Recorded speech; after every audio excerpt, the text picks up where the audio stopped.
Qadim zamonda tog'lar bag'ridagi qumlar bilan o'ralgan bir vodiyda bir necha yillardan buyon bir ilon yashardi. Bir paytlar bu ilonning terisi naqshinkor, qamchidek yaltirab turardi. Toshlar orasida yengil harakatlanardi. So'nggi yillarda ilonning tanasi og'irlashgan, terisining nuri ketib, xiralashib qoldi. U o'zini kundan kun qisilib borayotgandek his qilar, har bir harakati og'riqqa aylangandi. Kunlarning birida u osmonga qarab, "Ey yaratgan egam, nega bu tanam og'ir, vujudimni siqib bormoqda? Yuragim g'ash, ilgari qalbim nurga to'la edi. Endi esa menga nimadir bo'ldi. Dunyo tor bo'lib qoldi. Hayotga qiziqishim qolmadi", deb vishilladi u va zax bosgan bir kovakka kirib yotib oldi. O'sha vaqt bir dono boyqush ilonning xudoga qilgan nolasini eshitib turgandi. Boyqush ilonni zax kovakka kirib o'ralib yotganini ko'rib, "Sen hali o'lganing yo'q, tiriksan. Demak, o'zingni o'zgartirishga qodirsan.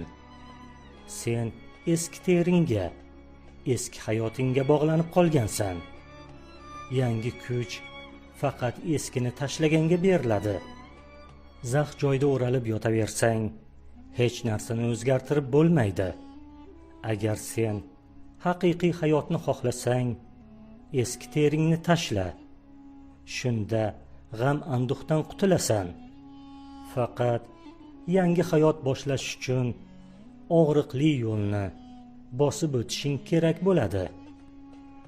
Bu so'zlarni eshitgan ilon hayron bo'lib so'radi: "Qanday qilib? Eskini tashlash nima degani?" "Avvalo qorong'uda yolg'iz qol, qo'rquvni his et. So'ng o'tkir tig'li toshga tanangni ishqala. Og'riqdan qochma, chunki og'riq yaratganning qalamidir. U seni taqdiringni yozadi", dedi boyqush. Ket tushdi. Ilon tog' yonbag'riga bordi. Yarim tunda harsangtosh ustida oy yorug'ida jim yotdi. U qandaydir hayotga bo'lgan mehrni his qildi va "Men eski terimni tashlashim kerak. Eski odatlarim, eski hayot tarzimni tashlashim kerak. Shundagina yangi hayot boshlay olaman.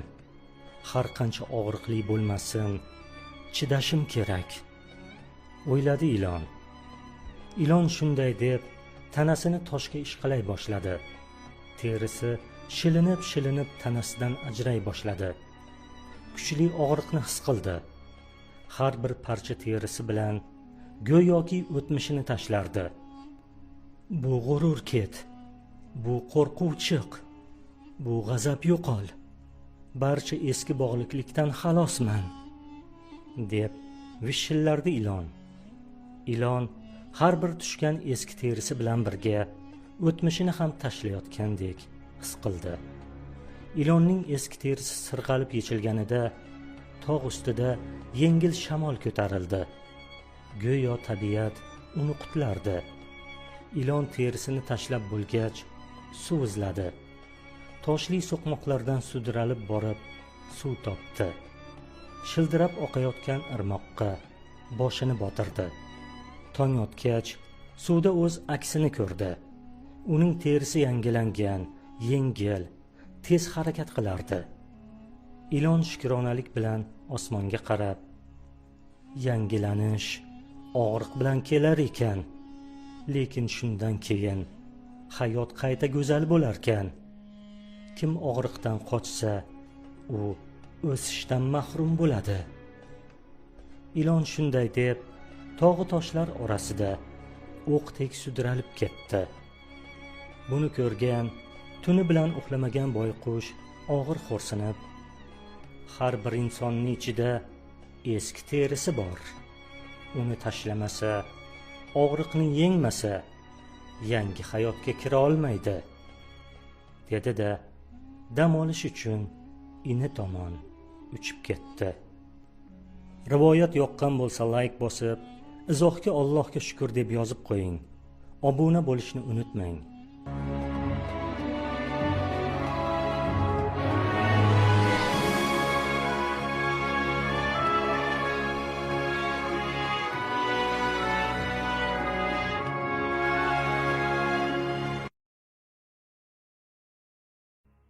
Bir o'rmonda bir-biriga yaqin joyda 4 ta do'st hayvonlar yashardi.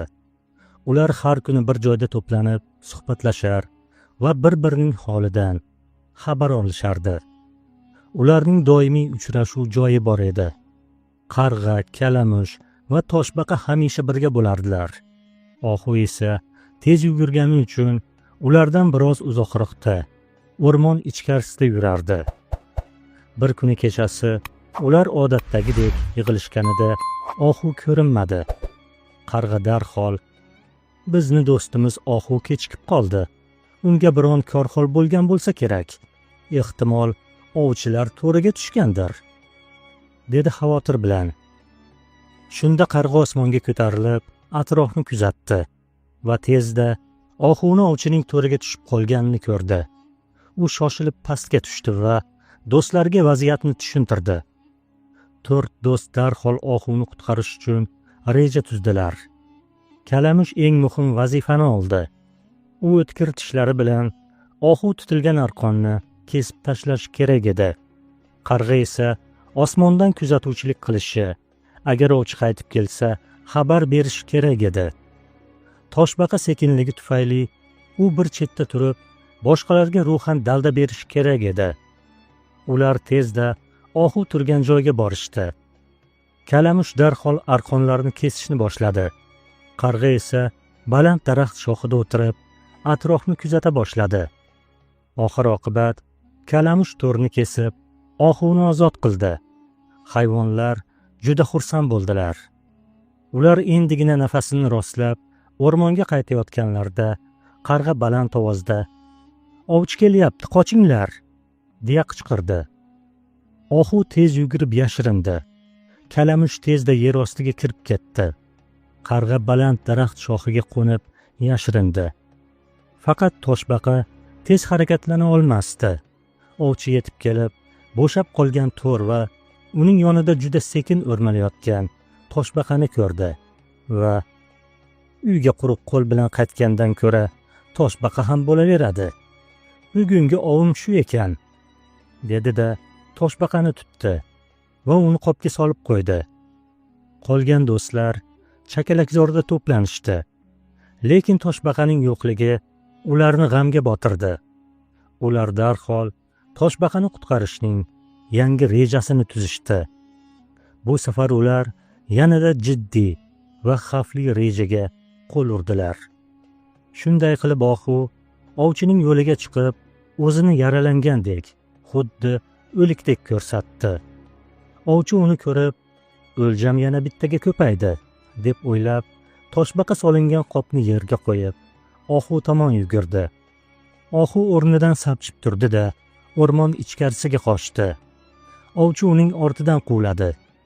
Shu payt Kalamush tezda yugurib kelib, yerga qo'yilgan qopning arqonlarini kesib tashladi va toshbaqani ozod qildi.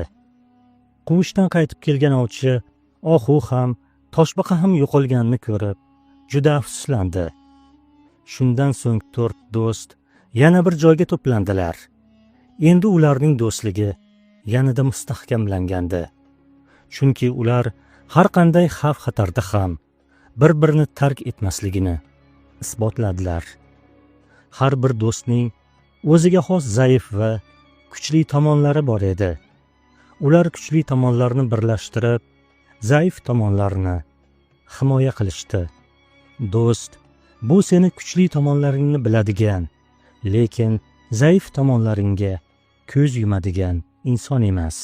Do'st bu seni zaif tomonlaringni ham bilib, seni yolg'iz qoldirmaslik uchun o'z hayotini xavfga qo'yadigan kimsadir. Qarg'a osmonga ko'tarildi. Kalamush arqonni kesdi. Ohu o'zini qurbon qildi.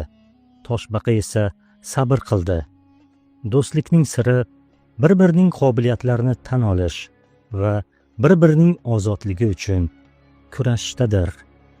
Haqiqiy do'stlik faqat yaxshi kunlarda emas, balki eng og'ir damlarda ham bir-biri uchun o'zini xavfga qo'yishda namoyon bo'ladi.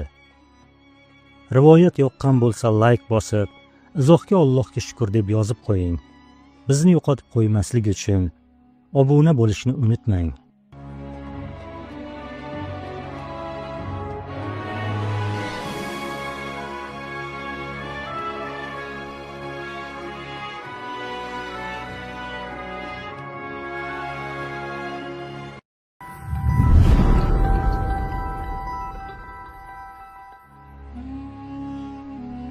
Bir arslon o'rmonda fil bilan olishib charchadi.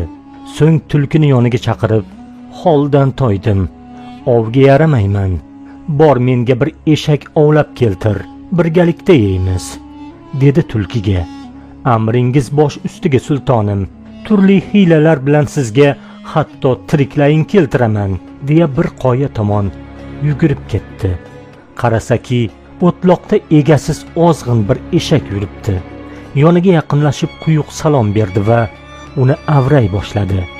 "Bu qup-quruq tekislikda yolg'iz o'zing nima qilyapsan, ey do'stim?